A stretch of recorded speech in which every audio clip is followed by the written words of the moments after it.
ఎనిమిది వసంతాలు ఫణీంద్ర నరశెట్టి గారి కొత్త సినిమా. ఈ మూవీ చూశాక నాలో ఒక మంచి మూవీ చూశాను అనే ఫీలింగ్తో పాటు కొన్ని మిక్స్డ్ ఒపీనియన్స్ కూడా ఉన్నాయి. అవేంటో ఈ వీడియోలో ఎక్స్ప్రెస్ చేస్తాను. ముందుగా అసలు ఈ ఎనిమిది వసంతాలు అనే మూవీ ఎందుకు చూడాలంటే నాకు కనిపించే వన్ వర్డ్ ఆన్సర్ సుద్ది అయోధ్య.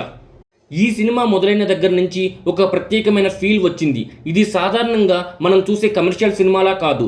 ఇందులో కథ, పాత్రలు, డైలాగ్స్ అన్ని చాలా హానెస్ట్గాను నిజాయితీగా చూపించారు. ముఖ్యంగా సుద్ది అయోధ్య అనే పాత్ర మాత్రం చాలా ఇంపాక్ట్ ఇచ్చింది. ఆమె ఒక సాధారణ అమ్మాయి కాదు. ఆమెలో ఉన్న సెల్ఫ్ రెస్పెక్ట్, డిగ్నిటీ, కాన్ఫిడెన్స్ చూస్తుంటే నిజంగా నాకైతే చాలా అంటే చాలా గర్వంగా అనిపించింది. ఇంటర్వెల్ సీన్లో ఆమె తమ భావాలను ఎలా చెప్పిందో చూస్తూ ఉంటే గూస్ బంప్స్ వచ్చాయి. ఈ సినిమా రైటింగ్ చాలా డిఫరెంట్గా ఉంటుంది. డైలాగ్స్ పొయటిక్గా ఉంటాయి, కానీ అర్థం కాకుండా మన మనసును తాకేలా కూడా ఉంటాయి. కొన్ని సీన్స్ చూస్తుంటే మనలో ఆలోచనలు రేపుతాయి. ట్రైలర్ చూసి ఇది బోరింగ్ అయిపోతుందేమో అనుకున్నా, కానీ కథలోకి వెళ్ళాక ప్రతి సీన్ ఒక భావాన్ని అయితే కన్వే చేస్తుంది. సినిమా ఫోటోగ్రఫీ చాలా అంటే చాలా బాగుంది. కొన్ని విజువల్స్ చూస్తుంటే నవలల్లో చదివే ఎమోషన్స్ స్క్రీన్ మీద కనిపించినట్లు అనిపించింది. నటుల విషయానికి వస్తే అవంతిక తన పాత్రలో ఆమె అద్భుతంగా నటించారు. ఆమె ఎక్స్ప్రెషన్స్, డైలాగ్ డెలివరీ అయితే చాలా న్యాచురల్గా ఉంది. అలాగే వరుణ్ పాత్రలో హనూరెడ్డి స్క్రీన్ మీద కనిపించిన ప్రతిసారి అయితే ఒక ప్రెజెన్స్ కనిపించింది. అతనిలో మంచి నటుడు ఉన్నాడనిపించింది.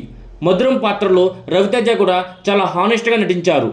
కానీ సినిమా సెకండ్ హాఫ్లో కొంత వెయిటేజ్ తగ్గినట్లు అనిపించింది. ఫస్ట్ హాఫ్లో సుద్ది పాత్ర చాలా యాక్టివ్గా ఉండటం వల్ల సెకండ్ హాఫ్లో పొజిటివ్గా మారిపోవడం నాకు కొంచెం డిస్కనెక్ట్ అయ్యింది. అలాగే కథలో ఒక ట్విస్ట్ ముందుగానే అర్థం అవడం వల్ల ఎమోషనల్గా అంత కనెక్ట్ కాలేకపోయాను నేనైతే.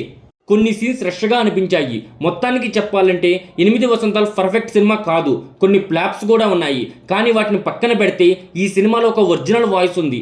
ఫణీంద్ర నరశెట్టి గారు ట్రెండ్ ఫాలో కాకుండా తనదైన స్టైల్లో హానెస్ట్గా కథ చెప్పిన విధానం అయితే నాకు చాలా బాగా నచ్చింది. ఇది ఒక పర్సనల్ ఫిల్మ్లా అనిపించింది. మన జీవితంలో భావాలు, కొన్ని డిసిషన్స్ ఎలా ఉంటాయో అలా. ఈ సినిమా అందరికీ నచ్చదు, కానీ ఎవరైనా భావోద్వేగాలు, నెమ్మదిగా సాగే కథలు, డీప్ క్యారెక్టర్స్ ఇష్టపడితే వాళ్ళు థియేటర్లో చూసి ఒక మంచి అనుభూతి పొందగలరు. నేను మాత్రం ఫణీంద్ర గారి తదుపరి సినిమా ఎప్పుడు వస్తుందా అని ఎదురు చూస్తూ ఉన్నాను. అలాగే ఆల్రెడీ ఈ సినిమా చూసిన వాళ్ళు ఉంటే మీ ఎక్స్పీరియన్స్ ఏంటో కింద కామెంట్ సెక్షన్లో కామెంట్ చేయండి. Thanks for watching this video.